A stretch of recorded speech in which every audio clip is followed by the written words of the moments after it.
Kwa hiyo Jeshi la Polisi mkoa wa Mbeya linaendelea kushirikiana na wananchi na wadau wengine katika kuimarisha ulinzi na usalama wa maisha na mali kwa kufanya doria za kubaini na kuzuia uhalifu katika mkoa wetu. Pia kufanya operesheni na misako ambayo inaendelea kufanyika katika mkoa wetu na kupata mafanikio ambayo yamepelekea kuwakamata wahalifu wa makosa mbalimbali. Kwa kipindi cha mwezi Aprili mwaka 2026, jumla ya watuhumiwa 987 wa uhalifu ikiwemo mauaji, kubaka, kupatikana mali za wizi, kupatikana na silaha bila kibali na kupatikana na madawa ya kulevya ni matukio ambayo watuhumiwa wake wameweza kukamatwa. Kwa hiyo watuhumiwa waliokamatwa na upelelezi wa kesi zao kukamilishwa na kisha kufikishwa mahakamani, baadhi wamepatikana na hatia na wengine kuhukumiwa vifungo. Kwa hiyo Jeshi la Polisi mkoa wa Mbeya linamshikilia watu watatu wanaoitwa Faustini Seresi mwenye umri wa miaka 48, huyu ni mkazi wa Kiponda Ihowanza, Nicholas Lamek mwenye umri wa miaka 32 na Daudi Richard mwenye umri wa miaka 33. Wote hawa ni wakazi wa Kitunda wilaya ya Sikonge mkoa wa Tabora. Hawa wanashikiliwa kwa tuhuma za kupatikana na silaha mbili aina ya gobore bila kuwa na kibali. Watuhumiwa walikamatwa kati ya Aprili 19 na 23 mwaka huu 2026 katika pori la akiba la Piti Lupa Tingatinga wilayani Chunya na eneo la Nyamakonge lililopo ndani ya hifadhi ya taifa ya Ruaha wilayani Mbarali katika mkoa huu wa Mbeya. Hao walikutwa na hizo silaha.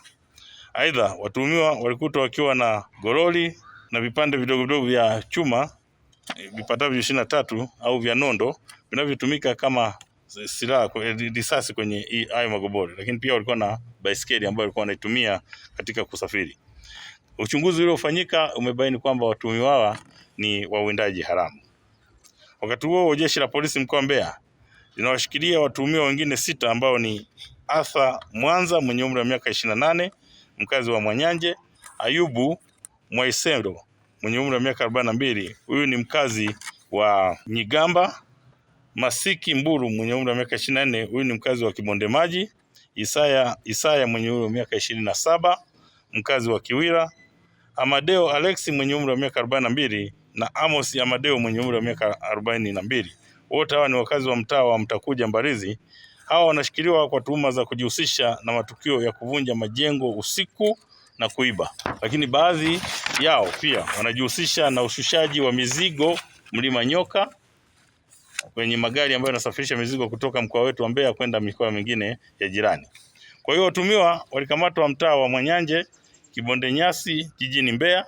na mtaa wa DDC katika mji mdogo wa Mbarizi baada ya kuvunja majengo ya kiwemo majengo ya kanisa, kwa mfano kanisa la Tanzania Assemblies of God TAG lililopo Uyole,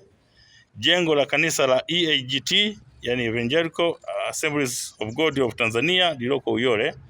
na nyumba za watu na kuiba mali mbalimbali ambazo wameweza kukutwa nazo. Kwa hiyo watuhumiwa walikutwa na mali hizo ambazo zimeibiwa ikiwemo television za aina mbalimbali, redio za aina mbalimbali au aina tofauti, speaker za redio, microphone, booster, mixer, magodoro,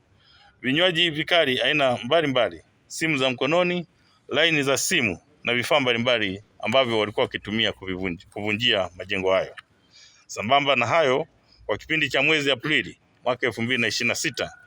jumla ya watuhumiwa 15 hawa walikamatwa wakiwa na dawa za kulevya aina ya bangi kilo 3.19 na watuhumiwa 15 walikamatwa wakiwa na pombe haramu ya gongo almaarufu gongo au pombe ya moshi lita 160. Watuhumiwa wengine 4 walikamatwa wakiwa na bidhaa za magendo, sukari, mafuta ya kupikia lita 220, mayai ya kuku ambayo yameingizwa kutoka nchi za Malawi au nchi jirani trei 14 bila kulipia ushuru, na haya yamepigwa marufuku yasiingizwe nchini. Kwa hiyo walikuwa wanakwepa ushuru na kuingiza katika nchi yetu. Kwa kipindi pia cha mwezi Aprili mwaka 2026, jumla ya kesi zote zilizofikishwa mahakamani zilikuwa 324. Kati ya hizo kesi 130 zilipata mafanikio kwa washtakiwa kukutwa na hatia na kuhukumiwa vifungo. Aidha, kesi 164 hizi bado ziko katika hatua mbalimbali kule mahakamani zikiendelea kusikilizwa. Katika mahakama ya wilaya Chunya, kati ya zile kesi ambazo zimesema zimepata mafanikio, mtuhumiwa mmoja anaitwa Dida Elias Rupia mwenye umri wa miaka 36, huyu ni mkazi wa Stamiko wilayani Chunya, alipatikana na hatia ya kuhukumiwa kifungo cha kwenda jela maisha kwa kosa la kubaka na kulawiti alilolitenda dhidi ya mtoto mwenye umri wa miaka 8 ambaye alikuwa ni mwanafunzi wa darasa la pili. Hukumu hiyo ilitolewa na Mheshimiwa James Mhanuzi Aprili 30 mwaka 2026, na kabla ya hukumu hiyo kusomwa, mwendesha mashtaka wa serikali alieleza kuwa mtuhumiwa huyu alitenda kosa Februari 5 mwaka 2026 huko katika kijiji cha Stamiko baada ya kumvizia mtoto huyo akiwa anatoka kisimani kuchota maji, na ndipo alipoweza kumshika mkono na kumdanganya au kumlaghai kwamba yeye ni rafiki yake na mama yake, na kisha kumpeleka kwenye nyumba yake na kwenda kumtendea uhalifu huu au ukatili huu ambao nimeutaja wa kumlawiti pamoja na kumbaka. Kwa hiyo mwendesha mashtaka wa serikali wakili Mwajabu Tengeneza akiwa mahakamani hapo aliweza kuiomba mahakama tukufu kutoa adhabu kali kwa mujibu wa sheria ili iwe funzo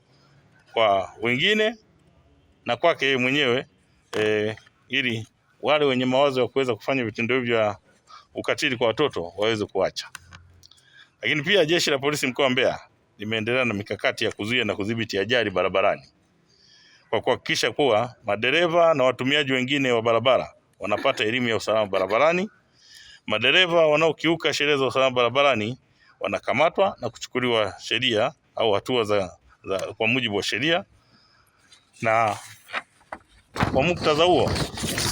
kwa kipindi cha kuanzia mwezi Januari hadi Aprili mwaka 2026, jumla ya madereva 12 hao wameweza kufungiwa leseni zao za udereva kutokana na kusababisha ajali na kutenda makosa hatarishi ikiwemo mwendo kasi na kuyapita magari mengine katika maeneo hatarishi, yani long overtaking, na kuhatarisha usalama wao, abiria na watumiaji wengine wa barabara. Kwa hiyo kutokana na vitendo hivyo madereva hao 12 wamekwisha fungiwa leseni zao, na wengine bado tunaendelea kuwafuatilia wale wote ambao waheshimu sheria za usalama barabarani, na wao wakibainika, hatua kali zitachukuliwa ili tuweze kuhakikisha kwamba